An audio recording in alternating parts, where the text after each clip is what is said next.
नमस्कार साथियों, मेरा नाम है मनीष भारती और आप देख रहे हैं संस्कृति आईएएस यूट्यूब चैनल। साथियों, आज का जो हमारा मुद्दा है वह बिहार से संबंधित है और उसमें केंद्र सरकार और सुप्रीम कोर्ट भी इन्वॉल्व है। मुद्दा जो है वह जातीय जनगणना जो बिहार में कराई जा रही है उसको लेकर के है और केंद्र सरकार ने अभी सुप्रीम कोर्ट में कुछ अपना तर्क दिया है। इसी बात को लेकर के हम चर्चा करेंगे।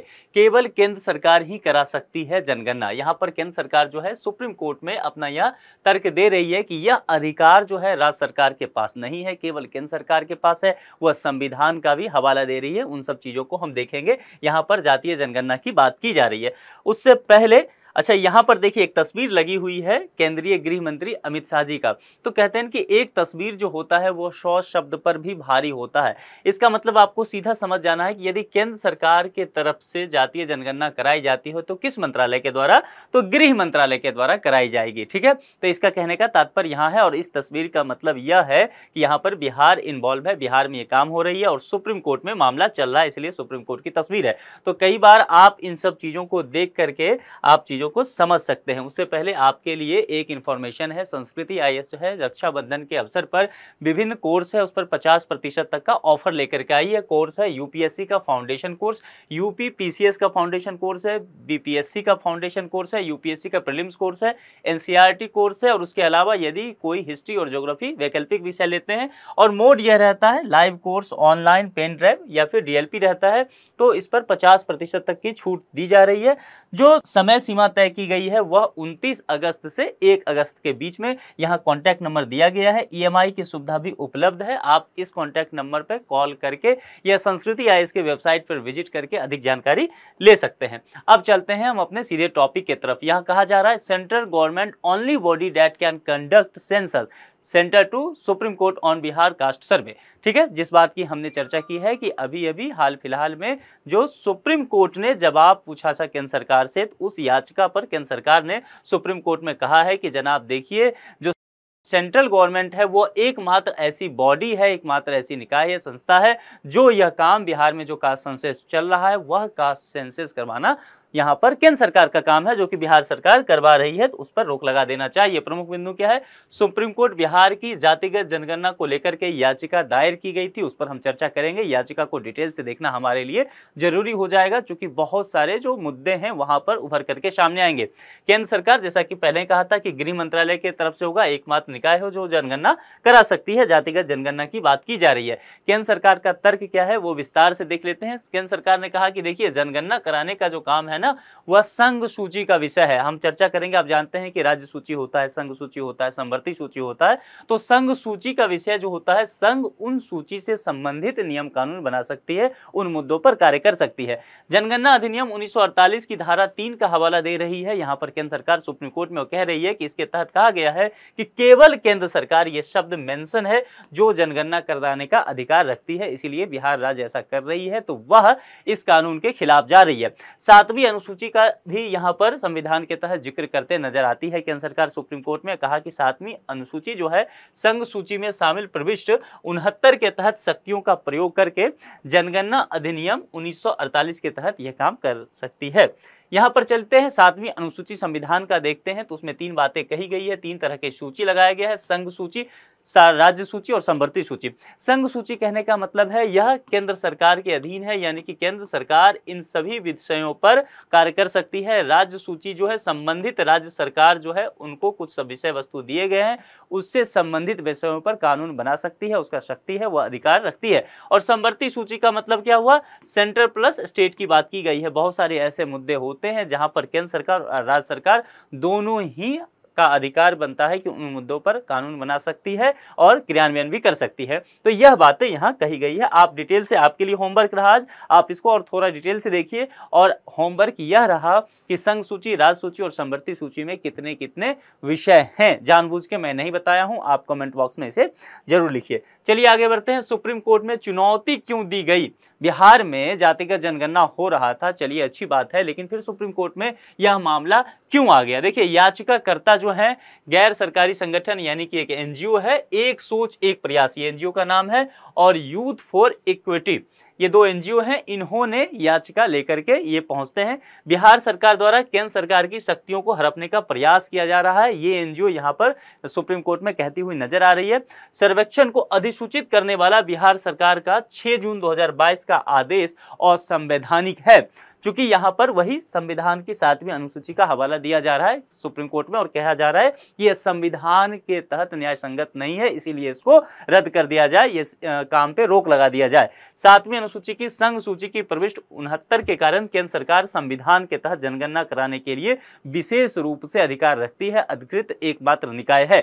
यह याचिकाकर्ता यहाँ सुप्रीम कोर्ट में कहते हुए नजर आ रहे हैं। राज्य सरकार के पास केंद्र सरकार द्वारा जनगणना अधिनियम 1948 की धारा 3 के तहत अधिसूचना के बिना जनगणना के लिए डेटा एकत्र करने के लिए जिला मजिस्ट्रेट और स्थानीय अधिकारियों को नियुक्त करने की कोई स्वतंत्र शक्ति है ही नहीं।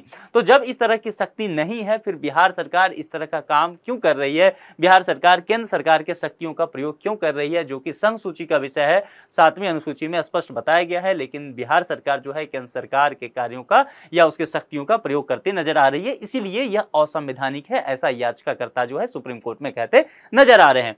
उच्च न्यायालय, अब यहां पर चलिए, यहां पर ये याचिकाकर्ता जो है सबसे पहले पहुंचे थे पटना हाई कोर्ट में, लेकिन पटना हाई कोर्ट ने इनके मुद्दे को नहीं माना। ये सारी दलीलें जो हैं ये पटना हाई कोर्ट में भी देते हैं, लेकिन वहां पर इनकी याचिका खारिज कर दी जाती है पटना हाई कोर्ट के द्वारा। फिर ये सुप्रीम कोर्ट पहुंच जाते हैं, क्योंकि सुप्रीम कोर्ट क्या है? अपीलीय अदालत है, ध्यान रखना है, सुप्रीम कोर्ट अपने आप में एक अपीलीय अदालत भी है। इसीलिए उच्च न्यायालय के बाद, पटना हाई कोर्ट के बाद, ये सीधा याचिका लेकर के सुप्रीम कोर्ट पहुंचते हैं और कहते हैं हुजूर वहां पर हमारी बातें नहीं मानी गई, हमारे याचिका पर ध्यान नहीं दिया गया, इसलिए आप इन मुद्दों पर सुनिए। और सुप्रीम कोर्ट ने वेलकम किया। फिर वहां पर दलीलें दी जा रही है और सभी पक्ष से सुप्रीम कोर्ट ने जवाब मांगा है, जिसके तहत अभी सुप्रीम कोर्ट को जवाब किसने दिया है? केंद्र सरकार ने। चलिए, यह विचार किए बिना याचिकाओं को खारिज कर दिया कि राज्य सरकार के पास इस तरह के जाति आधारित सर्वेक्षण को अधिसूचित करने की क्षमता है भी या नहीं।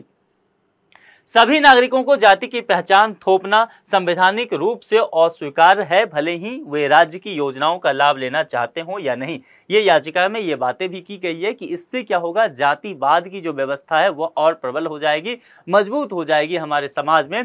भले ही हम ये जरूर तर्क देते हैं कि जातिगत जनगणना हम इसीलिए करा रहे हैं कि हम ये जान जाएं कि किस कास्ट से संबंधित कितने लोग हैं, ताकि जब हम नीति निर्माण करें, कल्याणकारी योजनाओं का निर्माण करें, जनता तक उसे पहुंचाना हो, तो वह हमारे लिए, जो नीति निर्माता हैं, उनके लिए यह बेहतर स्थिति हो सके कि किस कास्ट के लोगों की संख्या कितनी है, तो उनके लिए उतने धन या संसाधनों का आवंटन करना वो सुनिश्चित कर सके। तो ये सारा मुद्दा इस पे कहा गया था याचिका में। तो इन्होंने कहा कि भले ही ये सब चीजें हैं जन कल्याणकारी काम करने का तरीका हो, लेकिन फिर भी कास्ट सेंसस इस तरह से कराना आज के समय में जब हम इस स्थिति में हैं, तो यहां पर अगर आप कराते हैं तो कहीं ना कहीं राजनीतिक रूप से ही इन सब चीजों में फायदा होने वाला है, समाज कल्याण तो इसमें कम ही दिखता है। याचिकाकर्ता का यह सब करना था। अब जरा हम जातिगत जनगणना की स्थिति को देख लेते हैं, थोड़ा सा इतिहास से लेकर के अभी इन सब चीजों को समझते हैं। देखिए, लोगों की जाति, उपजाति और सामाजिक आर्थिक स्थिति से जुड़ी हुई जानकारियां इकट्ठा की जाती है इसके तहत।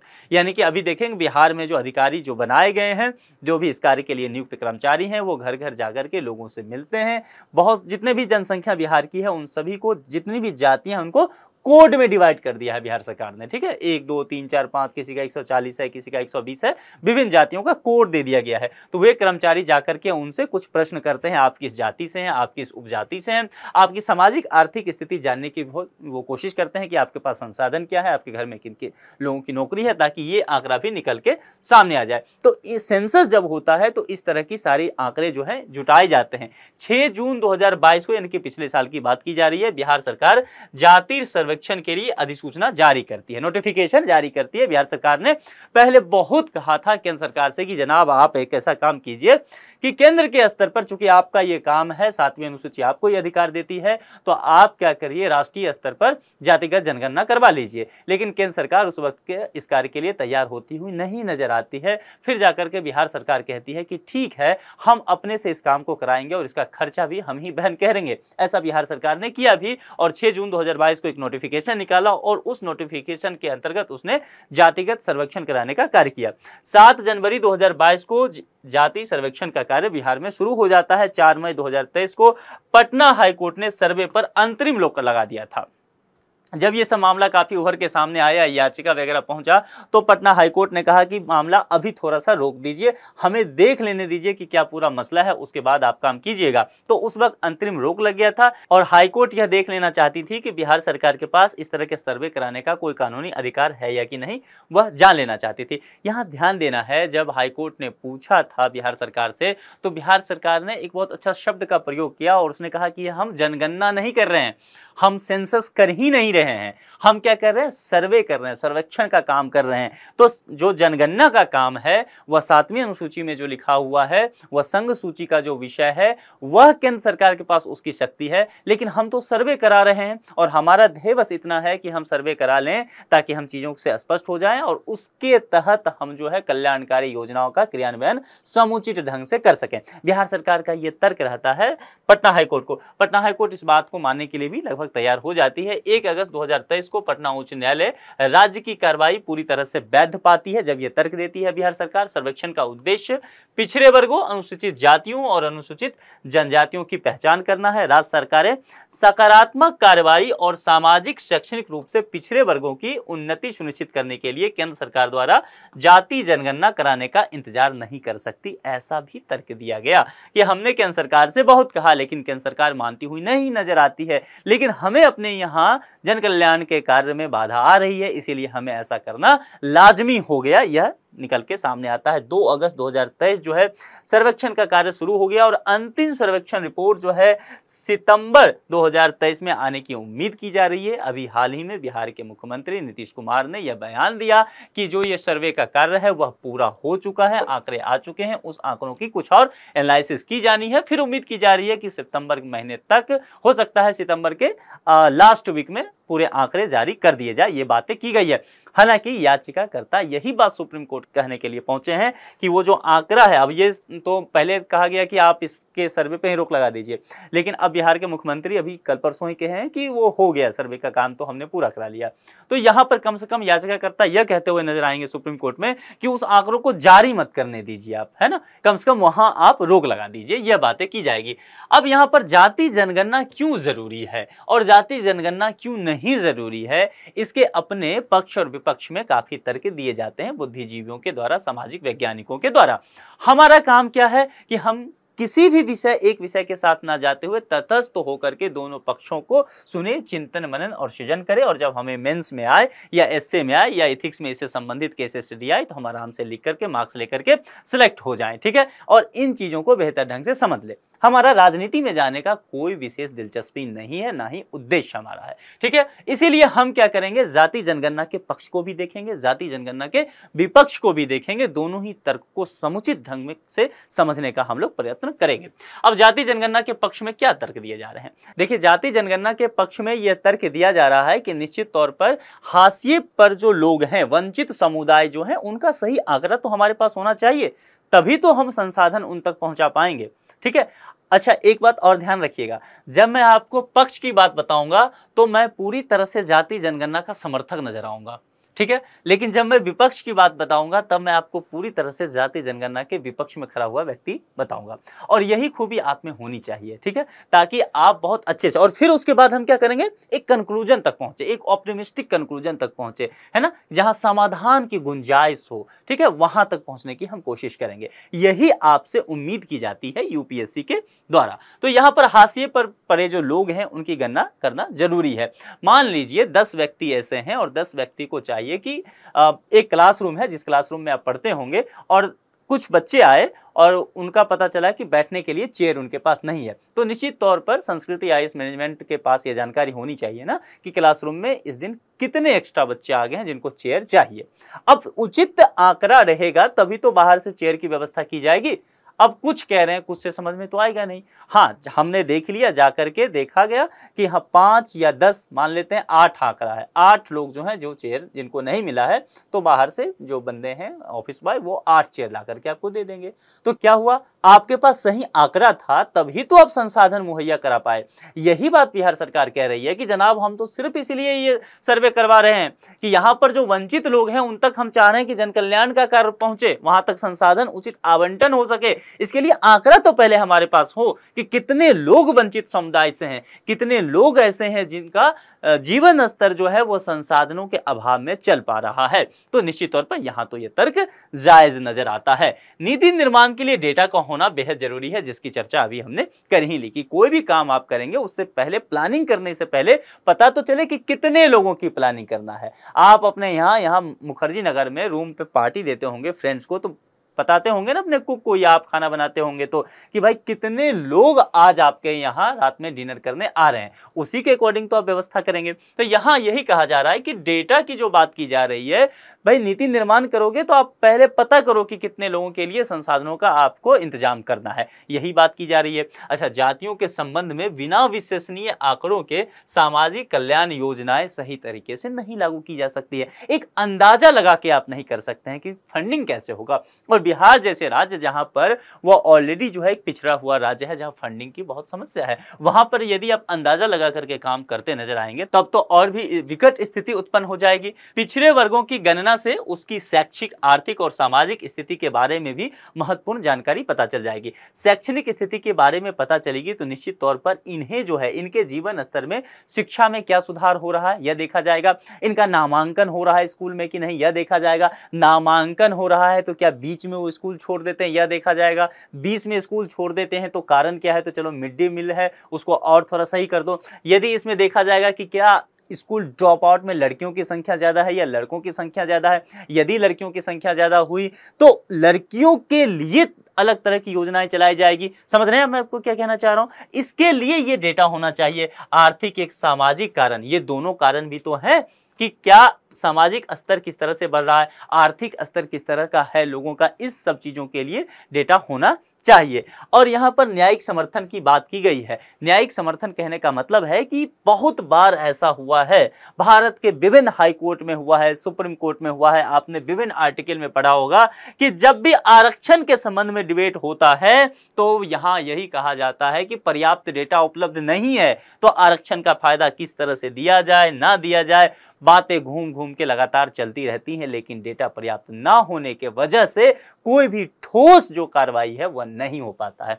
तो यह तो हो गया पक्ष में तर्क। निश्चित तौर पर अभी तक आप जाति जनगणना के पक्ष में, जाति जनगणना क्यों होना चाहिए, मेरी बातों से कन्विंस हो गए होंगे। ठीक है, अब जाति जनगणना के विपक्ष में तर्क देता हूं, जो अभी आप कन्विंस हुए थे ना, आप मान जाएंगे कि नहीं अब नहीं होना चाहिए। तो कहने का मतलब है कि जब भी आप किसी चीज को पढ़े ना तो डूब जाएं, जब भी किसी भी काम को आप करें तो डूब के करें। खाना खाएं तो जम के खाएं, ठीक है, पढ़ाई करें तो जम के खाएं। तो पढ़ाई में भी आपने देखा कि पक्ष की जब बातें की हमने तो डिटेल से हमने एक एक पॉइंट को देखा कि जरूरी क्या है, किन किन मुद्दों को जानकारी हमें होना चाहिए, हमने सभी विषय वस्तु की जानकारी ले ली।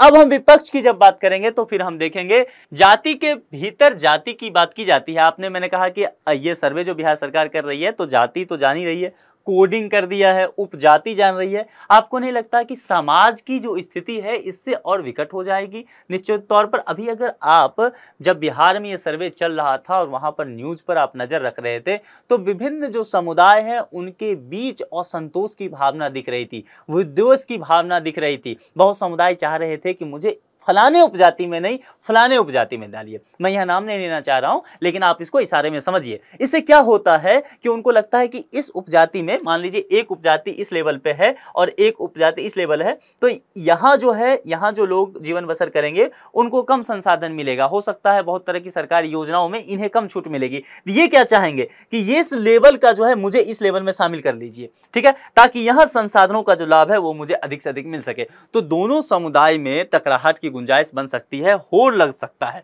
ठीक है, अभी जैसे कि आप देखते होंगे कि बहुत सारे समुदाय हैं जो एससी हैं, उनका होड़ लगता है कि मुझे एसटी में शामिल कर लीजिए, शेड्यूल्ड ट्राइब में शामिल कर लीजिए, ताकि आरक्षण वगैरह का और लाभ मिल सके। जो ओबीसी हैं वो कई बार कहते हैं कि मुझे आप एससी में शामिल कर लीजिए, शेड्यूल्ड कास्ट में शामिल कर लीजिए। समझ रहे हैं? जो जनरल कैटेगरी हैं उनका कहना होता है कि मुझे ईडब्ल्यूएस में शामिल कीजिए। आप देख रहे हैं क्या चल रहा है खेल। तो कहीं ना कहीं इन सब चीजों का बुरा प्रभाव पड़ता हुआ दिखता है नीति निर्माण में, और देश के विकास के पथ पर कहीं ना कहीं एक बार ऐसा जान पड़ता है। विभिन्न सामाजिक वैज्ञानिक जो है उनका कहना है कि देश के विकास के लिए ये अवरोधक का काम भी कर सकती है। अब चलिए, जाति व्यवस्था को मजबूत करेगी। हमारे समाज में आप देखेंगे जाति व्यवस्था जो है एक राजनीतिक रंग ले ली है, ठीक है। अब चुनावों के समय आप इसे देखते ही रहते होंगे, व्यवहारिक बातें हैं, बहुत बताने की जरूरत आपको है नहीं, है ना। तो जाति व्यवस्था की जो सिस्टम है, हम कहीं ना कहीं कहते हैं कि इसे कमजोर करने की जरूरत है, लेकिन जब इस तरह के काम होंगे तो क्या वो कमजोर हो रहा है या और मजबूत हो रहा है, और भी वो मजबूती के साथ समाज में अस्थायी स्वरूप ले रहा है। इसीलिए यह हमारे समाज के लिए बहुत बेहतर नहीं है, आने वाली पीढ़ी के भविष्य के लिए बहुत अच्छी बात नहीं नजर आती है। यहाँ पर डेटा की अशुद्धियां और हेर फेर का भी आरोप लगता हुआ नजर आ रहा है। डेटा की अशुद्धियां कहने का तात्पर्य यह है कि क्या बिहार सरकार के पास उतने तकनीक हैं? यदि केंद्र सरकार कराती तो निश्चित तौर पर बेहतर ढंग से इस काम को करा सकती थी, क्योंकि केंद्र सरकार के पास उतना बजट है, उतना संसाधन है। बिहार सरकार के पास क्या संसाधन है, यह देखना पड़ेगा। दूसरी बात है हेर फेर। निश्चित तौर पर देखिए, कई बार ये सब मसला जो होता है ना, वह कहीं ना कहीं प्रशासनिक के बजाय वो मामला राजनीतिक पे चला जाता है। अब यहाँ पर बिहार में आप यहाँ पर देखिए, किसी दूसरी पार्टी की सरकार है और यहाँ पर सेंट्रल में किसी दूसरी पार्टी की सरकार है। दोनों के बीच जो है यहाँ पर झगड़े का खेल चल रहा है। तो आप देखेंगे कि क्या यह मुद्दा सामाजिक हित के लिए है, आर्थिक हित के लिए है, या राजनीतिक हित के लिए है। आपको नजर आएगा कि यह मुद्दा राजनीतिक हित के लिए है। वो सारे राज्य जहां पर जो सरकार केंद्र में है वही सरकार राज्य में हो, वहां कहां इस तरह का मामला चलता है। वहां तो स्थिति बहुत अच्छी चल रही है। उत्तर प्रदेश ने कहां जाति जनगणना की मांग की, असम में कहां जाति जनगणना की बात हुई, हरियाणा में कहां हुआ, तो ठीक है, मध्य प्रदेश में भी नहीं हुआ। लेकिन बिहार और बाकी ऐसे राज्य जहां पर यहाँ पर केंद्र में जो सत्ता में सरकार है वह पार्टी नहीं है, तो वहां पर इस तरह की मांग होती रही है। तो कहीं ना कहीं आप देखेंगे तो राजनीतिक रंग है, और जब राजनीतिक रंग है तो क्या गारंटी है कि मामला पूरा शुद्ध होगा और ठोस होगा। हेरफेर की गुंजाइश तो वहां हो ही, क्योंकि राजनीतिक है तो चुनाव में इसका फायदा लेना एक बड़ा कारण हो सकता है, और यही डर है सामाजिक वैज्ञानिकों को।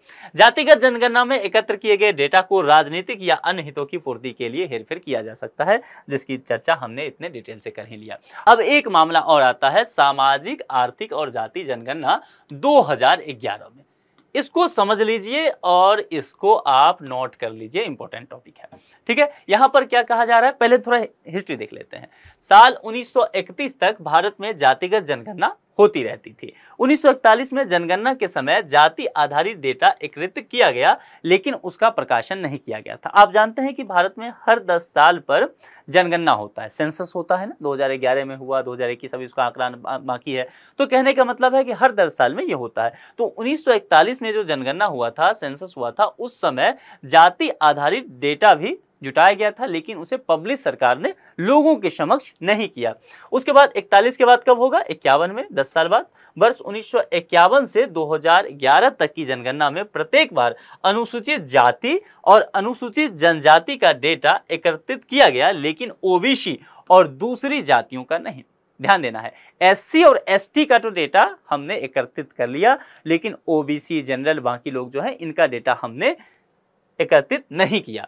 ग्रामीण विकास मंत्रालय द्वारा भारत में सामाजिक, आर्थिक और जातिगत जनगणना का आयोजन 1931 के बाद पहली बार 2011 में ही किया गया था। 1931 में हुआ था, ठीक है, उसके बाद सीधा 2011 में हुआ। यहाँ पर लेकर के विवाद है। 1911 में जो यह काम किया गया था, सामाजिक, आर्थिक और जातिगत जनगणना, इसको आप नोट कीजिए इसे, सामाजिक, आर्थिक और जातिगत जनगणना 2011, इसको भी प्रकाशित नहीं किया है केंद्र सरकार ने, ठीक है। इसी को लेकर के बात की जा रही है। इसके अंतर्गत प्रत्येक भारतीय परिवार की सामाजिक, आर्थिक स्थिति तथा उसके जाति समूह के बारे में जानने का प्रयास किया गया था। वर्ष 2015 में जाति का डेटा सामाजिक न्याय और अधिकारिता मंत्रालय को सौंप दिया गया था, लेकिन उसके बावजूद समझिए सरकार ने इसे सार्वजनिक नहीं किया, जैसा कि मैंने पहले ही बताया था।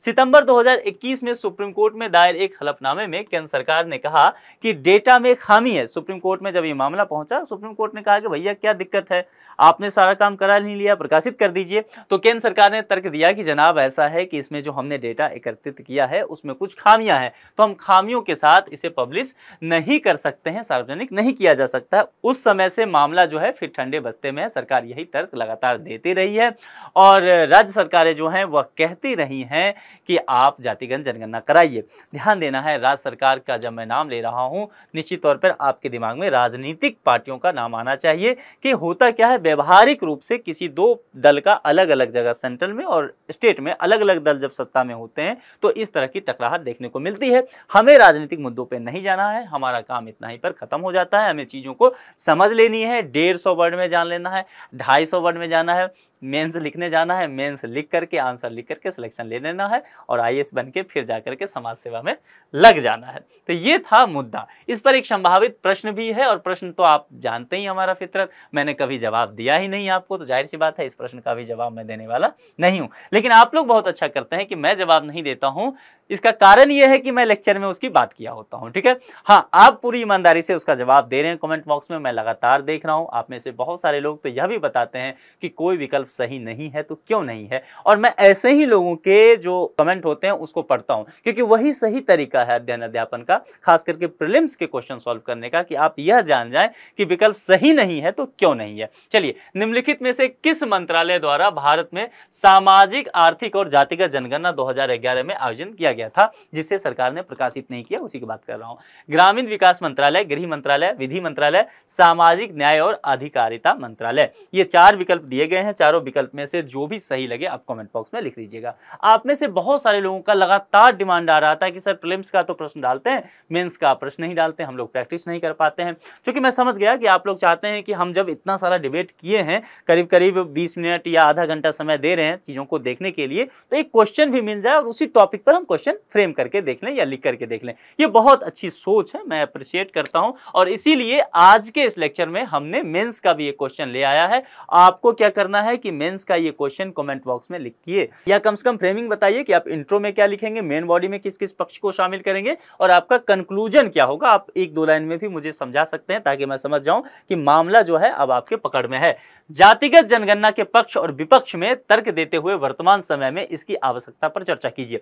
जाहिर सी बात है, प्रश्न तो मैं इसका उत्तर नहीं लिखाने जा रहा, लेकिन मैं फ्रेमिंग आपको बता देता हूं थोड़ा सा, ताकि आप समझ जाएं क्या कहा गया है। कीवर्ड को सबसे हम देखते हैं। जातिगत जनगणना की बात की गई है, तो जातिगत जनगणना को लेकर के 1-2 लाइन में आप लिख दीजिएगा क्या होता है। अब इसके पक्ष और विपक्ष में तर्क देना है। हमने बहुत विस्तार से इस पर चर्चा किया है, तो अच्छे से फ्लो चार्ट वगैरह बना करके लिखना है।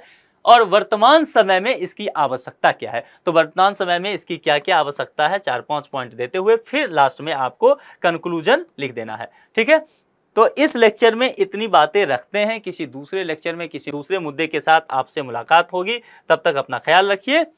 Thank you.